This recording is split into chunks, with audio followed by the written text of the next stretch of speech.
Welcome to Prabhas Sharma class. Students, आपका स्वागत है प्रभास शर्मा क्लासेस में। जैसा कि प्रीवियस वीडियोस में हम अपना इंट्रोडक्शंस भी पढ़ चुके हैं, साथ में कुछ बुक एक्सरसाइज का काम भी हमने शुरू कर दिया है। अब नेक्स्ट एक्सप्लेनेशन वाली वीडियो में हम समझेंगे। स्टूडेंट्स, बिना कोई देरी करते अपनी वीडियो को स्टार्ट करते हैं। अगर आप हमारे चैनल पर बिल्कुल नए हैं तो हमारे चैनल को लाइक एंड सब्सक्राइब करना ना भूलें और साथ में अपडेट्स के साथ बने रहें। तो स्टूडेंट्स, अपनी वीडियो को स्टार्ट करते हुए चलते हैं। तो आज हम स्टूडेंट्स थोड़ा सा हिस्ट्री का इंट्रोडक्शन पढ़ लेते हैं, साथ में हम सोर्सेज ऑफ हिस्ट्री भी पढ़ने जाएंगे। तो स्टूडेंट्स, आइए जरा अपनी हिस्ट्री को शुरू करते हैं। एक्चुअल में हिस्ट्री का मतलब समझते हैं, ये डेराइव कहाँ से हुआ है वर्ड। आइए, तो स्टूडेंट्स, हिस्ट्री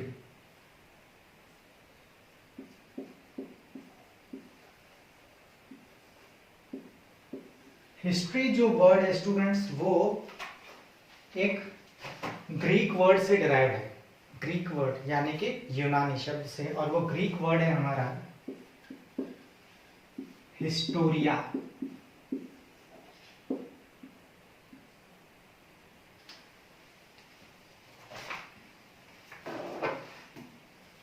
हिस्टोरिया वर्ड से डिराइव है वो, जो कि कैसा है, हमारा ग्रीक वर्ड है।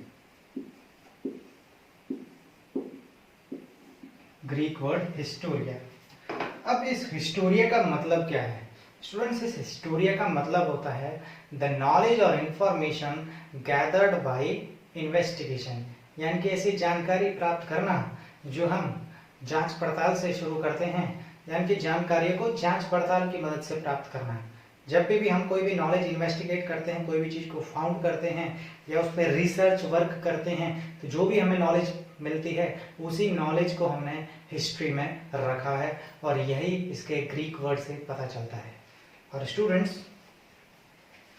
एक ग्रीक, अब जब ग्रीक वर्ड से मिला है तो इंसान भी ग्रीक होगा। तो एक ग्रीक जो थे, एक इंसान थे जिनका नाम था हेरोडोटस। हेरोडोटस ने क्या किया? हेरोडोटस जो थे, इन्होंने हिस्ट्री को अपनी किताब लिखी जिसमें ये हिस्टोरिया वर्ड आया है। हिस्ट्री की किताब लिखी, और जिस हिस्ट्री का बुक का नाम जो है, बुक का जो नाम है उनकी हिस्टोरिका है।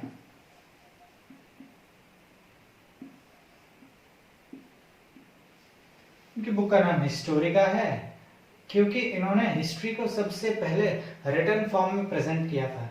अब तक तो जितनी भी एक्टिविटीज थी वो तो पास्ट में घट चुकी थी, अगर हो चुकी थी, but as a written source कोई भी नहीं हमें मिली।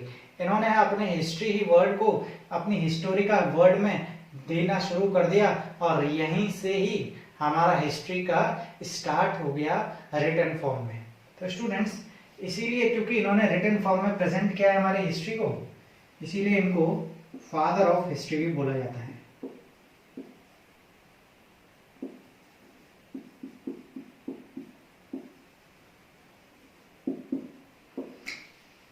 Herodotus is now also known as father of history because he presented the word history first time in his books, which is Historica.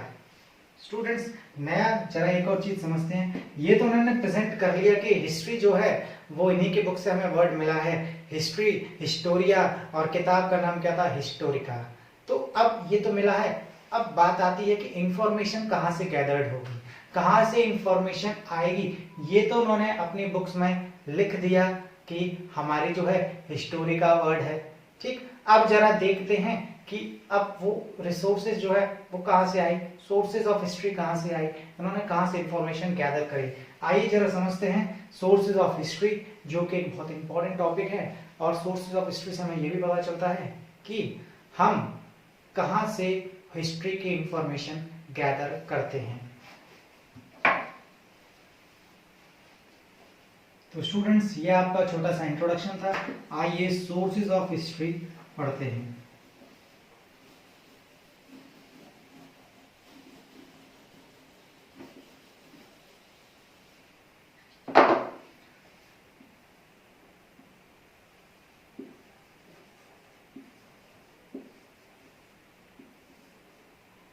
Sources of history students, जब कभी भी हम पढ़ते हैं तो स्टूडेंट्स तीन लेवल पर पढ़ते हैं, तीन हिसाब से हम अपने सोर्सेज ऑफ हिस्ट्री पढ़ते हैं। तो सबसे पहली जो सोर्सेज की अगर मैं बात करूं वो पहली सोर्स है आर्कोलॉजिकल सोर्सेस।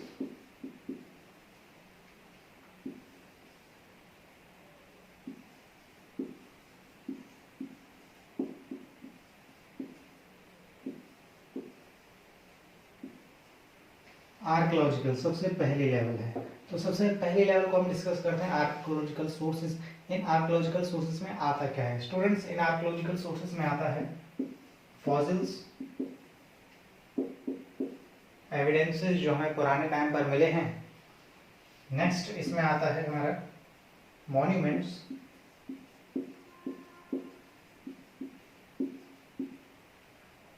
नेक्स्ट आता है इसमें कॉइन्स, नेक्स्ट आता है इसमें स्टैचूज। स्टूडेंट्स अब जब भी हम आर्कोलॉजिकल सोर्सेज की बात करते हैं तो उसमें फॉसिल फ्यूल्स आते हैं। आर्कोलॉजिकल सोर्सेज को पुरातात्विक स्रोत भी बोला जाता है।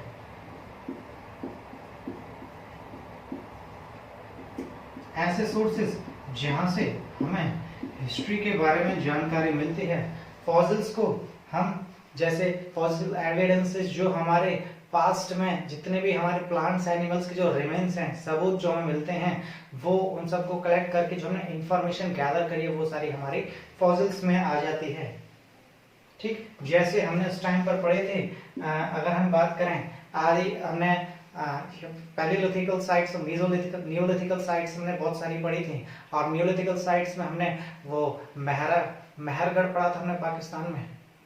ठीक, चिरांद जो कि हमारा बिहार में है, हल्लूर हमने जो पढ़ा था, और कुरनूल के आंध्र प्रदेश के केव्स, कुरनूल केव्स। तो यहाँ पर हमें ये ऐसे नियोलिथिकल साइट्स या मेसोलिथिकल साइट्स थी जहाँ पर हमें इंफॉर्मेशन प्लांट्स और एनिमल्स के कुछ वो मिले हैं। जैसे प्लांट्स की अगर मैं बात करूँ, वहाँ पे हमें बर्न ग्रेन्स मिले हैं, जले हुए दाने। तो जब पुराने टाइम पर जब हमारा ये सब टाइम खत्म चला गया था तो बर्न ग्रेन्स एज अ जमीन में दबे थे और वही चीज हमें एविडेंस के फॉर्म में मिले हैं, फॉसिल्स के फॉर्म में। तो फॉसिल्स हमारे होते हैं past remains of plant and animals. कैसे? जो डेड हो चुके हैं, past remains, dead plants and animals.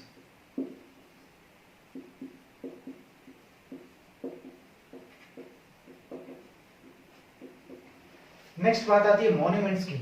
Monuments में जैसे हमारे रेड फोर्ट हो गया, रेड फोर्ट से हमें हिस्ट्री की जानकारी प्राप्त होती है। इसमें जो ऐसी डिजाइनिंग करी गई है, जैसे आगरा का रेड फोर्ट हो गया, दिल्ली का रेड फोर्ट हो गया।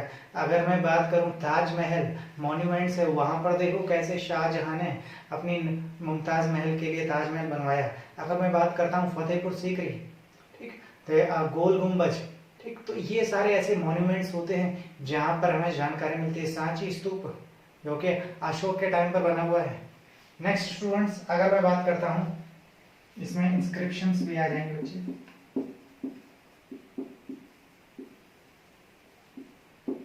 ये तो मॉन्यूमेंट्स की बात करी थी जिसमें हमारे रेड फोर्ट्स आ जाता है, रेड फोर्ट्स, सांची स्तूप और ऐसे ना जाने कितने। कॉइन्स की अगर मैं बात करूं स्टूडेंट्स, कॉइन्स में सबसे फेमस जो है गुप्त डायनेस्टी का पीरियड रहा है, गुप्त डायनेस्टी। तो उस टाइम पर हमने बहुत सारे किंग्स पढ़े थे, चंद्रगुप्त, समुद्रगुप्त, चंद्रगुप्त सेकंड, विक्रमादित्य जिसको बोला जाता है, हर्षवर्धन। तो इन्होंने अपने अपने टाइम पर कॉइन्स चलवाए और उसमें से एक फेमस राजा जिसकी मैं बात करता हूँ समुद्रगुप्त, जो कि सभी का हीरो भी माना जाता है। इसने अपने टाइम पर कॉइन्स चलवाए, जिसमें अब समुद्रगुप्त ने उसमें चीज क्या देखने को मिलती है, संस्कृत में समुद्रगुप्त लिखा हुआ है उनके कॉइन्स पर। कॉइन्स में संस्कृत में समुद्रगुप्त मिला है और उनको वीणा वादन करते हुए यानी कि वीणा बजाते हुए भी दिखाया गया उस पे। ये समुद्रगुप्त हमारे वीणा बजाते हुए। स्टूडेंट्स ये उनके टाइम पर कॉइन्स चलवाए गए थे। और कुछ कॉइन्स जो थे देवी देवताओं के भी चलवाते थे, उन पे देवी देवताओं के भी स्ट्रक्चर से चिट्ठी चित्रहार बना रहा करते थे। तो स्टूडेंट्स अलग अलग राजाओं ने अपने टाइम पर अलग अलग कॉइन्स भी चलवाए हैं, जिसमें मैं बता चुका हूँ चंद्रगुप्त के क्यों ना कॉइन्स हो, या फिर वो समुद्रगुप्त के क्यों ना हो, या फिर वो अगर हम कह सकते हैं हर्षवर्धन, अशोका के टाइम पर जितने भी हमारे देशों में राज करके गए हैं राजा, उन सभी ने अपने अपने टाइम पीरियड पर कॉइन्स चलवाए हैं। रुपया, रुपया से याद आया, हमारा शेर शाह सूरी ने चलवाया था मुगल एम्परर के टाइम पर। नेक्स्ट अगर मैं बात करता हूँ स्टैचूज, मूर्ति, मूर्ति। अब हमें पता चलता है कि हमारे हड़प्पन सिविलाइजेशन के टाइम पर ये हमें कांस्य की, ब्रॉन्ज की मूर्ति मिलती है, नटराज की हमें स्टैचूज मिलती है, पशुपतिनाथ की स्टैचू मिलती है, और साथ में पुरोहित राजा की भी स्टैचू मूर्ति देखने को मिलती है।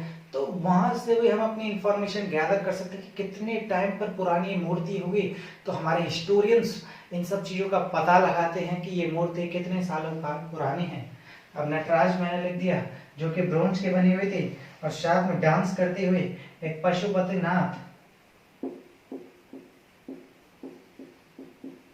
जो इसी दौरान पर ही मूर्ति एग्जीक्यूशन एक्सट्रैक्शन के टाइम पर पाई गई हैं। लास्ट में बचा इंस्क्रिप्शंस। इंस्क्रिप्शंस हमारे आ जाते हैं कि ऐसी राइटिंग्स जो कि हार्ड सरफेस पर लिखी हुई होती हैं, या ऐसे डिजाइन्स, ऐसे चित्रहार जो हार्ड सरफेस पर बने हुए हैं। अब वो हार्ड सरफेस चाहे हमारा मेटल का हो या फिर हमारा स्टोन का हो।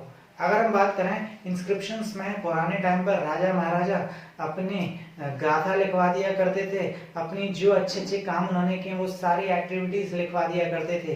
फॉर एग्जाम्पल, जिससे कि वो उनकी आने वाली जनरेशंस, फ्यूचर जनरेशंस उन सबको याद करें, याद रखें कि हमारे ऐसे राजा हुआ करते थे जिन्होंने अपने ये सारे इंफॉर्मेशंस लिखवाई।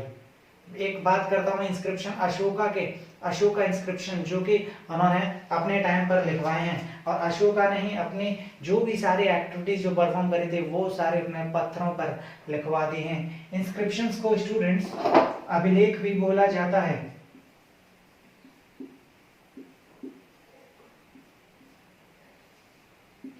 कॉइन्स को सिक्के बोला जाता है, स्टैचूज को मूर्ति बोला जाता है, मॉन्यूमेंट्स को हम स्मारक बोलते हैं। और बच्चे फॉसिल्स, फॉसिल्स हमारे एविडेंसेस होते हैं जो कि पुराने टाइम पर पाए गए हैं।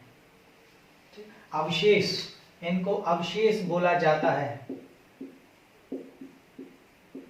एविडेंस को अवशेष, मॉन्यूमेंट्स को स्मारक, कॉइन्स को सिक्के और स्टैचूज को मूर्ति। सो स्टूडेंट्स, ये कुछ आपके ऐसी सोर्सेज हैं जो कि फर्स्ट लेवल पर पढ़ी जाती हैं। ठीक, यहाँ पर ही साथ में ये हमारी फर्स्ट लेवल की सोर्सेज हैं जो कि आर्कियोलॉजिकल सोर्सेज में आती हैं, जिनमें हमने पढ़ा फॉसिल्स, मॉन्यूमेंट्स, कॉइन्स, स्टैचूज और इंस्क्रिप्शंस। सेकेंड लेवल की बात करता हूँ स्टूडेंट्स, इसमें आती है हमारे लिटरेरी सोर्सेज और non literary sources. Literary sources में जरा देखें,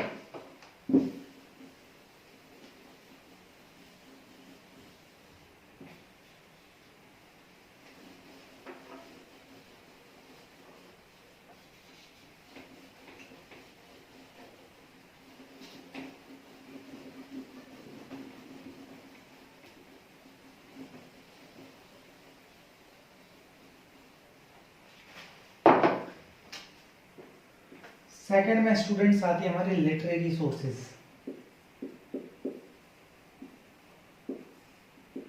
लिटरेरी सोर्सेज को स्टूडेंट्स हम प्यारे बच्चों दो कैटेगरी में पढ़ते हैं। एक हमारे रिलीजियस होते हैं जो धर्म से रिलेटेड होते हैं, धार्मिक स्रोत, और दूसरे हमारे नॉन रिलीजियस होते हैं जो कि गैर धार्मिक स्रोत होते हैं। तो स्टूडेंट्स यहाँ पर एक हम रिलीजियस सोर्सेस की बात करेंगे, नेक्स्ट हम नॉन रिलीजियस सोर्सेस की बात करेंगे।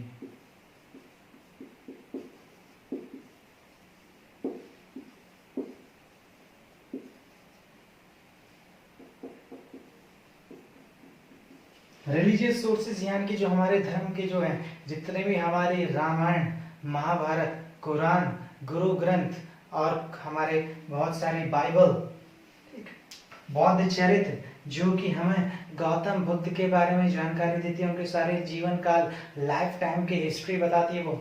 तो इसमें हमारे आ जाएंगे बच्चे लिटरेरी सोर्सेज में रामायण, महाभारत,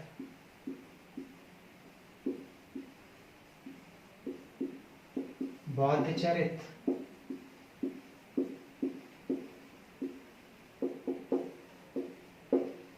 स्टूडेंट्स कुरान, बाइबल, गुरु ग्रंथ,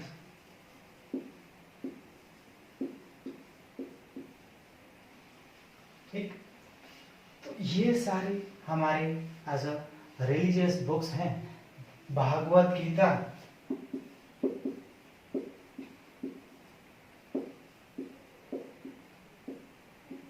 जिसमें श्री कृष्ण जी ने अर्जुन जी को उपदेश दिया है, गीता सार बताया गया है। जब वो महाभारत का युद्ध लड़ने जा रहे थे तो अर्जुन जी ने उनको नॉलेज दी थी, सुपीरियर नॉलेज की, कैसे किसी बिना चिंता करे तुम्हें युद्ध लड़ना है, वो तुम्हारे सामने कजन से क्यों ना हो, बट सत्य का तुम्हें साथ देना है। स्टूडेंट्स नेक्स्ट, ये हमारी रिलीजियस सोर्सेज में आती हैं। इनमें हम धर्म से रिलेटेड कथाएं, बातें पढ़ते हैं, मैसेजेस पढ़ते हैं हम।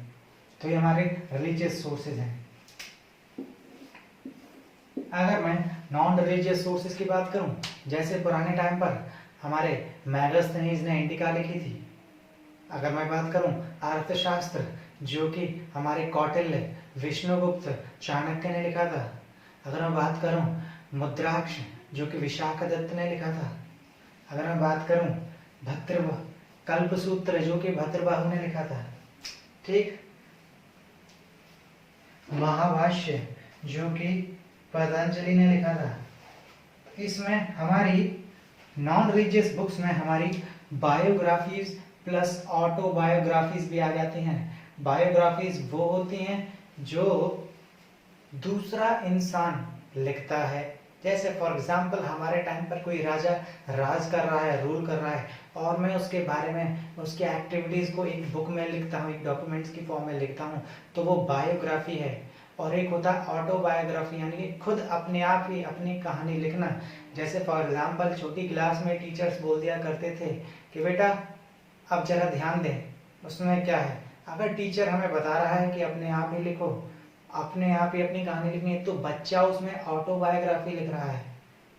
अगर स्टूडेंट टीचर बोल रहा है कि बेटा ऐसे नहीं ऐसे लिखना है, तो फिर वो बायोग्राफी हो जाए, क्योंकि टीचर बच्चे को असेस कर रहा है, उसका असेसमेंट कर रहा है।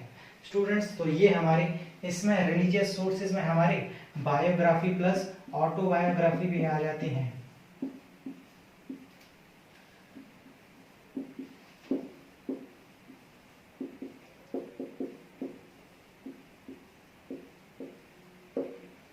स्टूडेंट्स, अब जरा ध्यान देते हैं वो कौन सी बायोग्राफी मैंने बताई थी। जैसे हमारी इंडिका,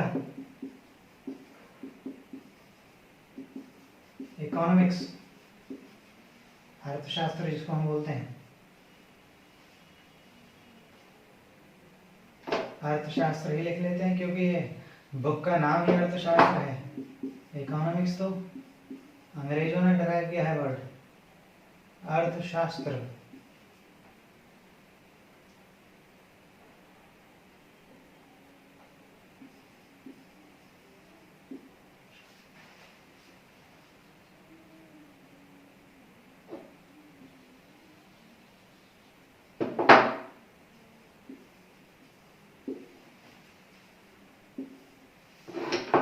मुद्राक्ष,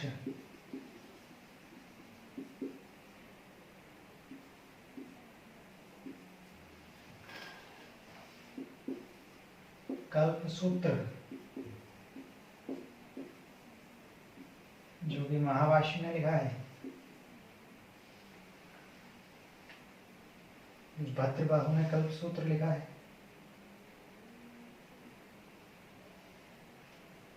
सो स्टूडेंट्स, ये हमारी नॉन रिलीजियस सोर्सेज हैं, जिसमें हम यहाँ से भी हमें एक्टिविटीज का पता चलता है कि पुराने टाइम पर वो कौन सी एक्टिविटीज करी गई थी। तो ये भी कुछ ऐसी सोर्सेज हैं जिससे हमें पुराने पास्ट टाइम के बारे में इंफॉर्मेशन मिलती है, और ये भी as a source of history का काम करते हैं।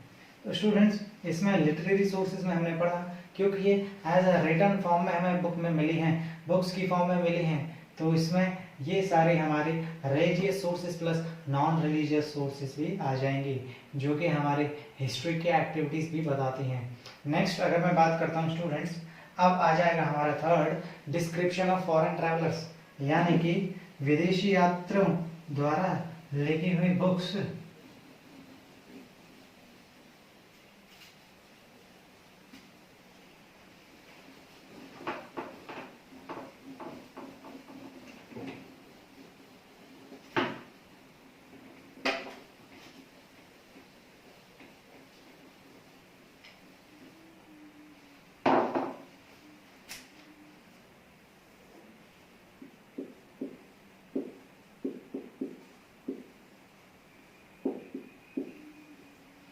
Description of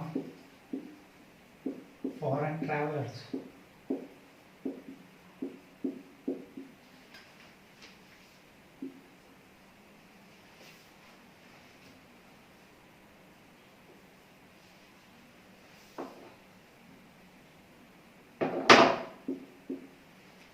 स्टूडेंट्स जरा ध्यान दें, डिस्क्रिप्शन ऑफ फॉरेन ट्रैवलर्स में क्या बताता है कि जितने भी विदेशी लोगों ने, विदेशी यात्रियों ने हमारे देश को विजिट किया है, तो उन्होंने क्या क्या अपनी ऑब्जर्वेशन की हैं और उन्होंने क्या क्या विदेशों में जाकर हमारे देश की बखान करी है, हमारे देश को फेमस किया है।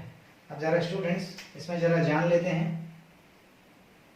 एक हमारे टाइम पर आए थे विदेशियों का, अगर मैं हिंदी में बोले तो इसमें विदेशी यात्रियों का विवरण, जो भी उन्होंने ऑब्जर्व करके उन्होंने सोशल कंडीशन, पॉलिटिकल कंडीशन और इकोनॉमिकल कंडीशंस को ऑब्जर्व किया है और बाद में वो सारी चीजें बुक्स में ड्राफ्ट की हैं। अगर बात करूं एक इंसान की, मेगास्थनीज,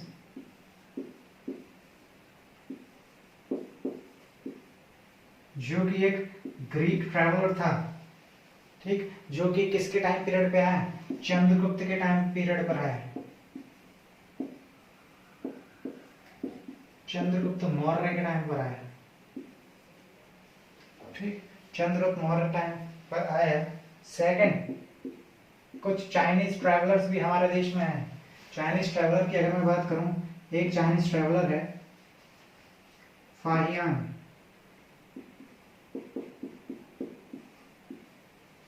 फाहियान, ये भी चंद्रगुप्त, ये चंद्रगुप्त सेकंड के टाइम पर आया है और ये हमारे देश में 15 ईयर्स रह के गया है। 15 ईयर्स फाहियान हमारे देश में रह के गया, ऑब्जर्व करके गया है और वो सारी चीजें उसने अपनी बुक में लिखी हैं। एक और चाइनीज ट्रैवलर की अगर हम बात करते हैं, होइंग-सांग,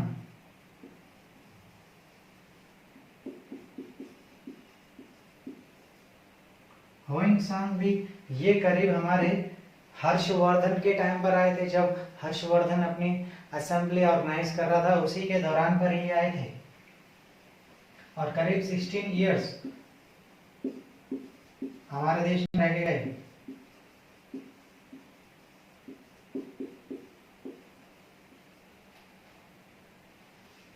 हर्षवर्धन के टाइम पर आए थे, during the rain of Harshvardhan, और ये 16 ईयर्स हमारे देश में रह के गए।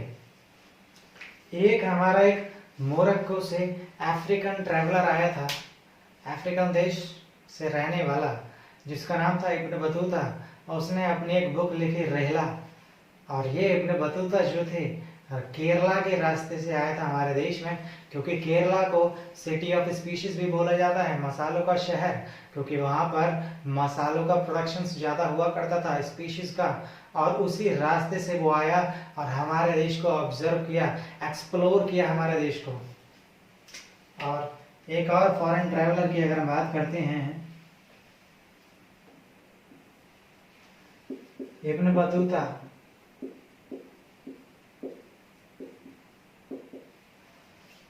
ये भी हमारे देश में आए जिन्होंने रहला बुक लिखी। निकोल कॉन्टी भी आए थे हमारे देश में। और अगर हम बात करूं जहांगीर के टाइम पर, जब मुगल एम्परर का टाइम चल रहा था, तो हमारे देश में कैप्टन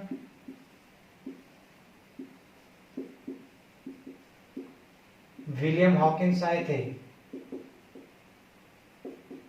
और इन्हीं के ही साथ में एक और आए थे sir Thomas Roe. Thomas Roe और कैप्टन विलियम हॉकिंस भी आए थे। क्या परमिशन लेने कि हम इस देश में बिजनेस स्टार्ट करने जा रहे हैं, हम इस देश में फैक्ट्री लगाना चाहते हैं। तो जहांगीर का उस टाइम पर टाइम चल ही रहा था, तो वहां पर आइए। और भी ऐसे हमारे foreign travellers time to time आते रहे, हमारे देश को ऑब्जर्व किया, अपने बुक्स लिखी फॉरेन डिस्क्रिप्शंस में। तो इसीलिए यहाँ पर बोला गया है डिस्क्रिप्शन ऑफ फॉरेन ट्रेवलर्स, विदेशी यात्रियों का विवरण, जो कि इन्होंने अपनी किताबों में लिखा है। स्टूडेंट्स, यहाँ तक हमने कुछ सोर्सेज ऑफ हिस्ट्री पढ़े। एक इसमें स्टूडेंट्स रह जाता है मैन्युस्क्रिप्ट्स। मैन्युस्क्रिप्ट्स स्टूडेंट्स वो होती हैं writings which are written by hand, यानी कि ऐसी मैनुअल्स, ऐसी किताबें जो कि हाथों से लिखी गई हैं, इनको मैन्युस्क्रिप्ट्स बोला जाता है। और मैन्युस्क्रिप्ट्स में ही हमने वेद पढ़े थे सारे। मैन्युस्क्रिप्ट्स में ही पुराने टाइम पर वैदिक सिविलाइजेशंस पे वेद, रामायण, महाभारत ये सभी लिखे गए थे। मैन्युस्क्रिप्ट्स जो थी हमारी पुराने टाइम पर ऋषि सेज वगैरह लिखा करते थे, पत्तों पर लिखा करते थे, बड़े बड़े पत्तों पर, और पंख और स्याही से वो लेटर्स को लिखा करते थे मैन्युस्क्रिप्ट्स पे। बिर्च ऑफ ट्री भी लिखा है, जो हमारी पेड़ की जो छाल होती है, कवरिंग जो होती है हमारी, तो वो ब्राउन कलर की कवरिंग उसके उल्टा करके लिखा करते थे उस पर। तो ये हमारी मैन्युस्क्रिप्ट्स में कवर होती हैं। तो स्टूडेंट्स, वही लिटरेरी सोर्सेज में हमारी मैन्युस्क्रिप्ट्स भी आ जाती हैं। सो स्टूडेंट्स, यहाँ पर हमने समझा sources of history. Next video में हम समझेंगे मैन्युस्क्रिप्ट्स और स्क्रिप्ट्स के बारे में, क्योंकि जब कभी भी हिस्टोरियंस हमारी हिस्ट्री लिखते हैं, तो मैंने बताया था नोट की फॉर्म में प्रीवियस वीडियो में कि हिस्टोरियंस को सचेत रहना पड़ता था, अटेंशन रहना पड़ता था कि कौन सा वर्ड कहाँ पर यूज करना है, कौन सी इंफॉर्मेशन कहाँ से गैदर करी है और किस तरह से यूज करना है। सो स्टूडेंट्स, इस वीडियो में हमने सोर्स ऑफ हिस्ट्री पढ़ा है। वीडियो अच्छी लगी तो लाइक एंड सब्सक्राइब करना ना भूलें। Okay, thank you class. Stay home, stay safe.